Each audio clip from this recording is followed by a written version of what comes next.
Hello বন্ধুরা, কেমন আছো? আশা করি ভালো আছো তোমরা সবাই।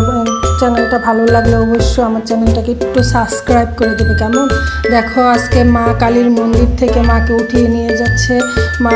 মা পরম করুন, আমার মা পরম দয়ালু, মার মতন কোনো দয়ালু কেউ নেই। তো আমার ভীষণ কষ্ট লাগতেছে, মাকে কেউ তুলে নিয়ে যেতে পারতেছে না। তারপরেও কিছু করার নাই, মন্দির থেকে মাকে তুলে নিয়ে যাচ্ছে। আমার খুব কষ্ট লাগতেছে। তো এই ভিডিওটা অনেক রাত্রে করেছিলাম। তো আজকে দুপুরে কি রান্না করব দেখো, আজকে চীনাবাদাম বেটে তারপর ডিম দিয়ে ডিমের রোস্টের মতো রান্না করব, আর একটু পোলাও খাবো।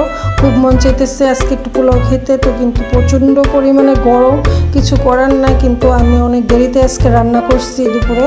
তো দেরিতে রান্না করার কারণে আমি এর জন্য আজকে ডিম রোস্ট এবং পোলাও রান্না করছি, এবং এটাতে খুব খেয়েছি, ভালোই লাগছে। মানে পোলাওটা এত সফট হয়েছে, মানে আমি নিজে রান্না করে নিজেই ইয়ে করতে পারতেছি না।